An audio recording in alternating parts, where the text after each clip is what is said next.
This is the PR Podcast, a show about how public relations helps you tell your story to the world. We talk with great PR practitioners who have the skills, creativity, and just plain savvy to get their clients noticed. Now here's your host, Jody Fisher.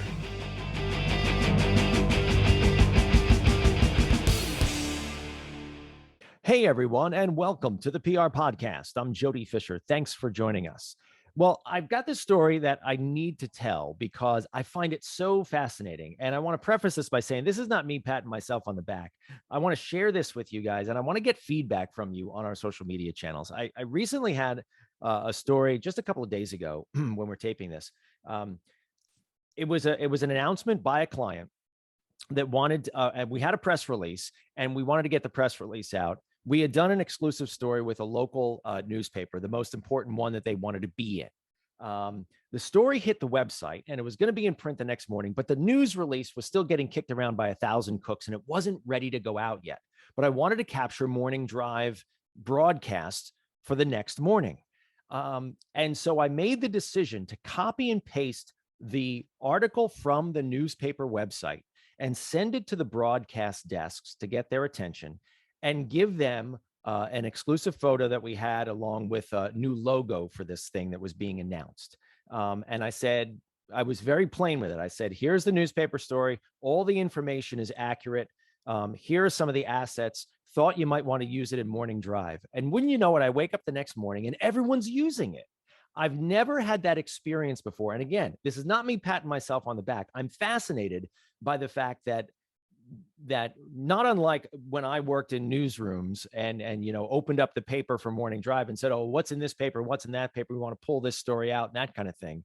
Give attribution, obviously. It's the first time that I, as a PR person, have ever sent a news article without a news release from the client and actually had broadcast outlets use it the next morning.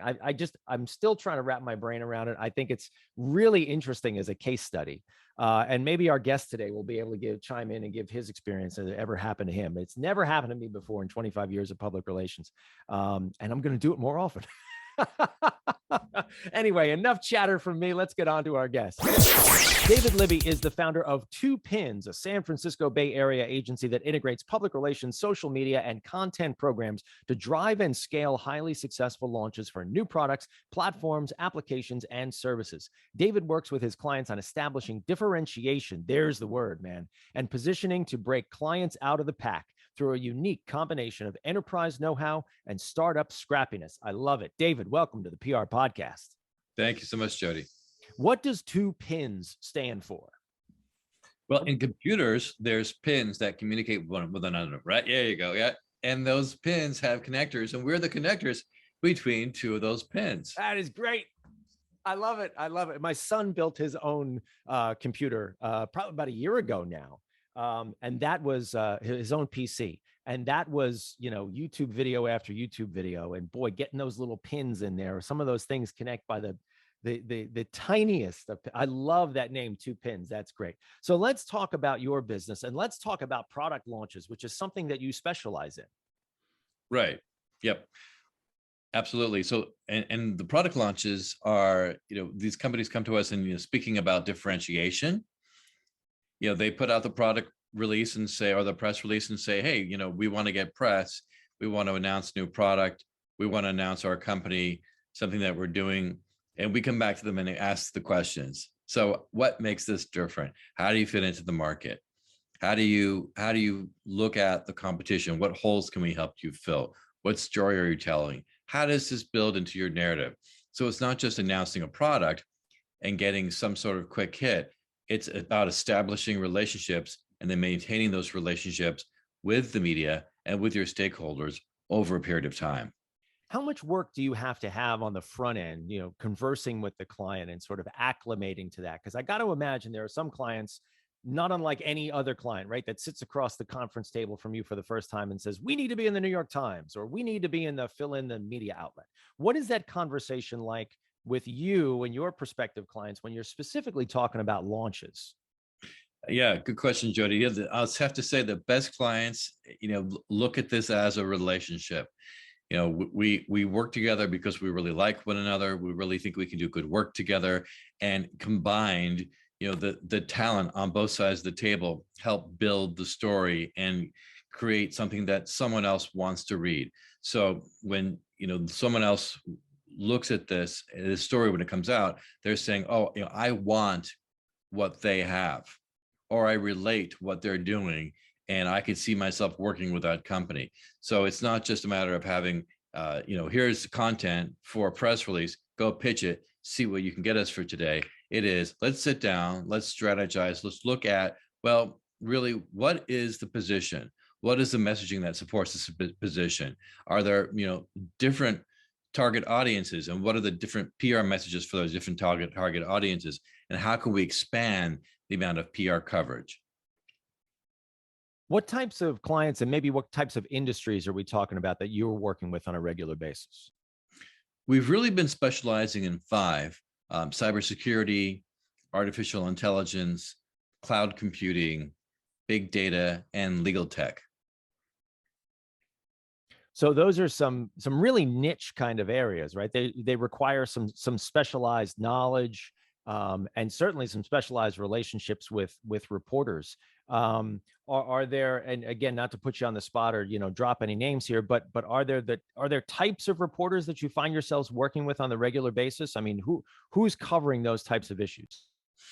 Right. Well, we find it's a good question. It's interesting for me that there's a combination of the clients that say we want to be in the Wall Street Journal, and so there's folks who write about artificial intelligence in the Wall Street Journal. There's also artificial intelligence trade publications now. There's blogs, there's email newsletters, there's podcasts, right? And so it really depends upon the narrative's goal. Like, what are we trying to get to? Because we're really focusing on accelerating these startups to their exits. So everything that we do is really taking the marketing messaging and aligning it with the business objectives. So what can we do to start with, here's something that we want to announce, and then is it going to be best suited if we put it in front of the journal, or is it going to be best suited if we put it in front of Information Week or eWeek or what have you, a vertical or horizontal tech or trade publication? Maybe we're talking about the retail sector and another as it relates to artificial intelligence, and it's retail week, or it's one of those retail trade publications. It really depends upon where that company's focused and what kind of attention they want to receive, and what story they have to tell. Now, when we're talking about product launches or, thing launches, let's put it that way, right? You're rolling something out that is new. You were talking, and this is, a common theme across public relations, talking about connecting that thing with an individual. And, because it's the individual that is articulating the story about the thing, right? How do you go about that with the clients? Is it always the CEO or the inventor, or is it, who do you identify as the person who articulates the story? Yeah, so we back it up from the publication, from the actual coverage that another company got to our client. So, for example, if we see, because hopefully every client we have has a competitor, right? Otherwise, there's no market for what they're selling, or it's brand new, and good luck with that. So, like say in the cybersecurity space, when we look at the RSA conference, which is coming up in May, if the RSA conference is, or has been, being covered about, security program management or identity access and management topics, well, which reporters have covered that and in which publications? And we look and see, okay, so was a CEO interviewed? Was a CTO interviewed? Was a security leader, a customer interviewed? And what is the dependency? What's the need on the publication side or the podcast side or what have you? And then we back it up and say, okay, so based on our research, we know to get this kind of coverage, you need to have these people in your organization talking about this with these images or with this B-roll to get that kind of coverage. Yeah, I love the reverse engineering, as it were. And I'm guilty of that too. And that goes back to my radio days where we talk about back timing, right? You got to back time something into a certain, stroke of the second hand on the clock. We talk about back timing coverage or back timing events or things like that. Really, really interesting. You mentioned before, and I want to key in on this because I've done a little bit of this myself. How do you get publicity for something that's brand new that no one's ever heard of? I mean, typically what we caution clients about is what you want to do is kind of build an online profile, because the first thing a reporter is going to do is Google. And if they can't find anything about you, well, you're not that legit. And you kind of said that in a similar way just now. How do you get publicity for something that has got zero footprint, is brand new? Yeah, I was actually, I said that, I was actually thinking, gosh, it's not that we haven't done that. It's just a different kind of challenge. I was recruited up to the San Francisco Bay Area to work with Steve Jobs on the Pixar account. And we launched A Bug's Life and Toy Story 2. And when I was working with Steve, his approach was unique in that it was always about, well, just because someone hasn't heard about this before doesn't mean, it's not, something that can make an impact. It's not that it hasn't had success. It's successful, but there's nothing to compare it to, or we need to compare it to something that came previously, essentially disrupting, right? Which was what we did, disrupting a category. And so, when Steve said A Bug's Life was the biggest animated film of all time, well, back in the day, actually Bambi was. And so I said to him, the fact that, Bambi doesn't mean that we're just in a different category. A Bug's Life was actually the largest, biggest grossing computer animated film of all time.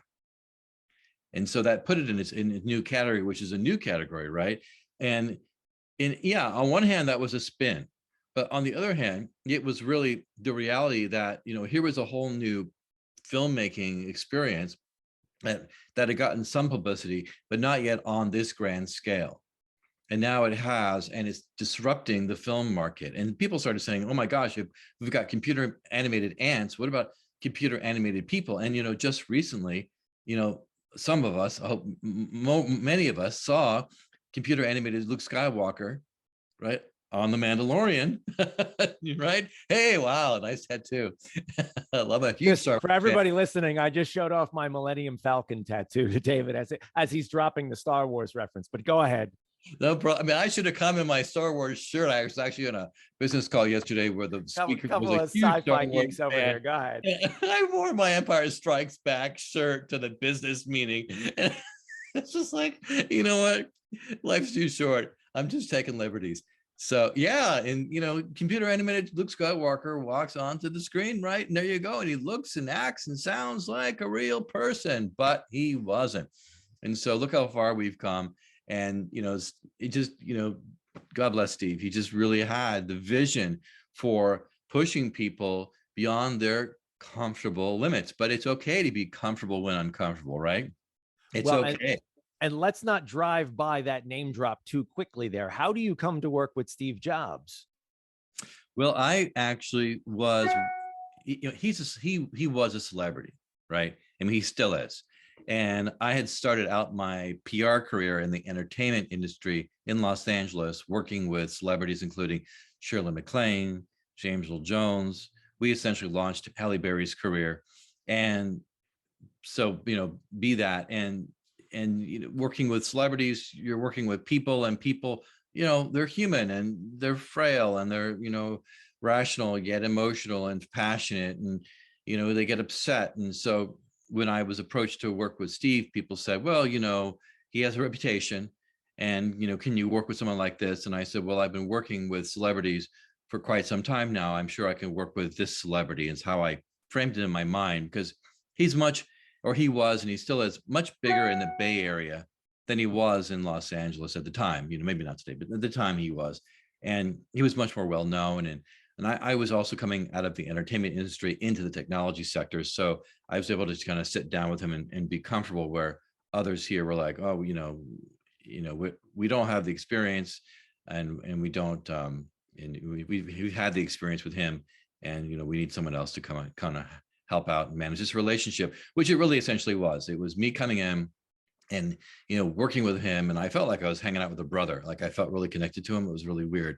And then also helping Pixar manage the relationship between Disney and Pixar, which in itself was really fun, because I'd come from working with Disney, working with Miramax and other studios and Paramount. And so that in itself was just a good kind of graduation up to working with Steve and Pixar. That is quite an amazing story, and I'll confess a little envy over here. I am totally in the tank on Apple. I'm totally in the tank on Steve Jobs. I sincerely feel like he is the most important person of the 20th century. Definitely in terms of the way what he did has impacted all of our lives on a very intimate level. I mean, I'm standing here, we're talking on over Zoom on this podcast right now. None of this exists if I don't have my MacBook and my Apple Watch and my webcam here, and I'm staring at 5 different Apple devices, and there are 20 more of them throughout my house. He really was, in my estimation, the most amazing and most impactful person of the 20th century. And it's like I said, I'll confess a little jealousy for you having worked with him. What was he? And I'm not asking you to drop stories or anything, but what was he like as a person to work with? No, I thought he was very pleasant. He was very patient. He had really good eye contact. He was very calm with me. He was hyper focused, and folks I work with used to say how it's easy to get PR for Steve Jobs, and I'd call Time Magazine, and Walter Isaacson would say, "Hey, David, what does Steve want now?" But it wasn't that it was easy. It was easy to get somebody on the phone, but it was hard to really help them understand that the persona that he had at Apple isn't the persona he had at Pixar.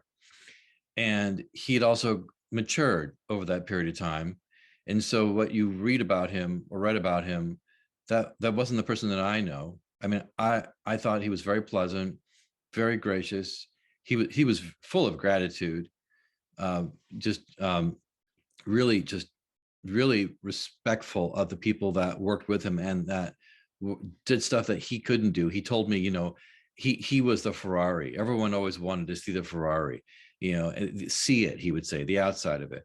And he'd say, but, we need to focus on the inside of the Ferrari, because without the engine, this thing's not going anywhere. So, look at, John Lasseter, look at Ed Catmull, look at the leaders of Pixar. And I had so much respect for him that he could see that big picture, and he didn't have an ego about it. I'll say one last thing. It was just where this really, really hit me was when we were standing together in a conference room looking at the upcoming Emeryville studio in Emeryville, California. The studio was in Richmond, California, up here in the San Francisco Bay Area, which is like northeast of San Francisco. And they were moving southeast. And I said, wow, the buildings are massive. And he said, yeah, we're going to start making 5 films at the same time. And it had never been done, and, studios generally made about 2 at the same time at the time. And it's just really cool to stand side by side with him and just hear him talk about just how just grateful he was and how beautiful it was. And I remember just saying, wow, this is really amazing. And, I didn't use that word, but, he agreed. And just, that kind of humanity, that kind of eye contact, that kind of working relationship was why we were so successful throughout the time that I had with him. Wow, that's a great story. That's great to hear. Let's pivot a little bit back to your career and a little bit about public relations. You are an author as well. You've written a lot of great stuff. The one item that you posted on the Two Pins website that caught my eye is a problem that I think a lot of public relations people deal with all the time, which is tips for measuring PR effectiveness. Yep. And we get that question a lot, like, how do we measure PR? And I don't know how I'm interested to know how you answer the question. Maybe let's hear from you first, and then I'll give you my opinion. Yeah, PR is, I always go back to what the company wants. Yeah, I always go back to like, what's your business objective? And some of them have said, share a voice. And okay, so let's sit down and let's talk about how we define share of voice.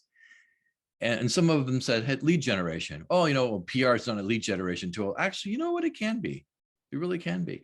So it's not what it can't be. It's not what it can't do. It just has to be in alignment with the expectations of the people who are managing up to their executives and to the board. That's really where it's at. And that's why, that's why I don't think there's a straight line. It's not like we can say, oh, we got this many clicks and we created this, or we created this many impressions, or it's worth this much ad dollars. I'm really looking for impact. That's all I'd say to my clients is, let's sit down and figure out where we can make the biggest impact. It may be in brand awareness. It may be in lead generation. It may be in thought leadership. It just depends upon really what their expectations are and what we can do to help them get there. Yeah, I have a similar approach. I frequently say that PR is not a direct line to your cash register, because frequently people will say, oh, I want to increase my sales. Let's get an article in the newspaper or something that sounds like that. And that's just not reality. At the same time, if you do get a day of solid publicity, you should, kind of see some kind of bump in there somewhere. But I don't think it's a big, bold, black line with an arrow at the end of it. It says, see, this is what we did. I love your approach talking about sort of, and one of our former guests used this phrase, visibility, increasing visibility and making an impact. And I think that's the business that we're in, is the business of impact. And these folks need to realize that they need to make an impact on an ongoing basis, right? Folks meaning clients, folks meaning these vendors or whomever we're working with. It's not about a single event, because what happens, then it becomes a car accident. Everybody remembers a car accident and oh my gosh. But I'm not saying we should have a series of car accidents. I need to, there's more positive spin to that. It's that, it's like the ocean, the waves need to keep rolling in. We need to keep the surf, so the surfers get out there and they keep going, they keep doing their thing. And so we're the PR people like myself are basically helping teach these surfers to surf, helping them build better boards, help them get notice on the waves, and helping them just, not crash onto the sand. I am feeling very zen right now with your analogy there, but I totally love it. I love the surf and the waves, and I'm a beach guy too. That's a fabulous analogy. Yeah, just keep those waves coming. Absolutely. Going back to the launch conversation too, are there certain things you should not do when you're trying to launch something, when you're trying to create that sort of, right out of the gate publicity or awareness? Absolutely. I mean, I would, by all means, try and stay away from any kind of marketing jargon. I think that's the first rule of thumb for every single, not just company, but PR person, PR people and marketing people tend to just get all broiled up in the kind of the fantastical words and the descriptors. And I think it just really takes away from the news element of what they're trying to get across. And, these journalists and these editors, they don't have much time. They get hundreds of these emails every day. And they just need to be told, in probably less than 200 words, give me what's the top line news, and why does it matter to me? Boom, done. And all get into all this jargon, it gets lost. That's the first thing I'd say. The second thing that I wouldn't do is I've seen this mistake too. Clients seem to put marketing and PR people in the front, and this isn't my relationship that I'm brokering for the client. It's their relationship. And this is another thing I learned from Steve. This is not, when I establish a relationship for a client, with a publication like Wired Magazine, think about the future of the relationship that this individual, this company could have with Wired. When I walk away, which always happens because, PR people don't work with their clients forever, right? There needs to be a continuation of that relationship. And so it's my job to establish a relationship, but not just that, to help maintain it. So in that, to your question, Jody, it's their job, the client's job, to help keep that relationship going. Send me these opinions. Let's get these trend ideas. Let's really help these journalists and editors get to really know more about what they're focusing on, more than they do already, because you're in it, client. You know it, you live it, you breathe it more than anybody, except probably an industry analyst who probably knows it as well as, or maybe not as well as, but quite almost as well as you do. And educate them like you would an industry analyst. Really, like, I hate to say it's public relations. I want to say it's like relationship relations. I know I can't think of a better way to say that, but it's like, take the public relations, take the stakeholder communications, take the employee communications, take the internal communications, and put it in one bag.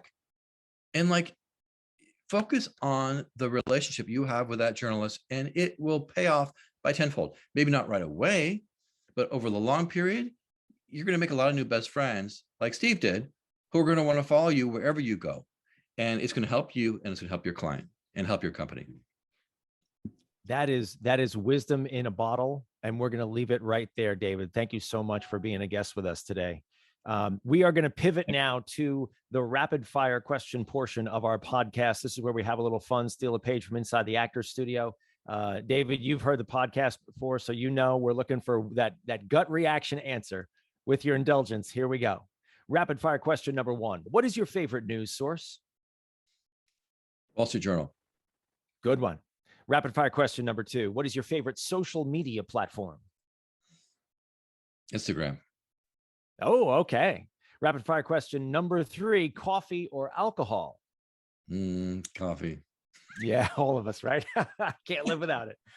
I saw a great little meme on Instagram today that I set aside and I'm going to use at some point that had to do with coffee. It's of course it's good for you, right? You got to have 3 cups a day. I just read, so it's like, well, I can only drink 1.5, not even 1.5. I can, I'm lucky if I can have 1 cup of coffee a day, because I get really? I'm never without it. I love it. Never without it. It's a problem. I love it. I've got a ton of recommendations for you. I like cover coffee like I cover wine. I know a lot about it. So. Oh, there you go. We'll talk offline. That's Rapid fire question number 4. What is your favorite on the run food? Ooh, burgers. Any particular one? Gosh. Nations. I love it. Do you have Nations out there? No, we don't. Oh. Is that a local chain? Yeah, it's a local chain. It's like our In-N-Out, but it's Got better. it. Yeah. Okay. Yeah. Rapid fire question number 5. What do you want to be after you finish this career? Oh boy, gosh. I feel like I've had so many careers as it is. Well, I love to do woodworking, and I am a professional woodworker because I've sold quite a number of my pieces. So if I could continue to make woodworking pieces for folks, or even sell them in holiday bazaars, that would be just a real gift. Oh, that's a great one. I like that. And professional too. You've actually turned that into something that makes a little bit of dough. But I'm sure that the satisfaction is far more valuable than the price tag. Oh, absolutely. Just the look on people's faces when I give them, beautiful hardwood cutting boards, and the responses they get from their family members and friends when they tell me how delighted they were. It makes all the difference. Essentially they're just paying for the material. That's nice. That's really nice. Well, David, this has been a great conversation. Please let people know how they can find you online. I'm on LinkedIn as David S. Libby. If you use LinkedIn, in David S. Libby. I'm on Twitter as David Libby. And every now and then, as much as I like it, I am posting on Instagram. I'm David Libby 360. All right, there we go. Well, thanks again, David, for being with us today. Really appreciate it. And thank you, everyone, for listening. Please remember to subscribe to the show, connect with us on Facebook, Twitter, and Instagram at the PR Podcast, and send us a question or a comment. Our intro is by Christopher Appold. You can find him and his fantastic photography on Instagram at Christopher_APPOLDT. Check him out there and hire him for all your photography needs. You can find me online at Jody Fisher on all the socials and on the web at jodyfisherpr.com. We'll see you next time on the PR Podcast.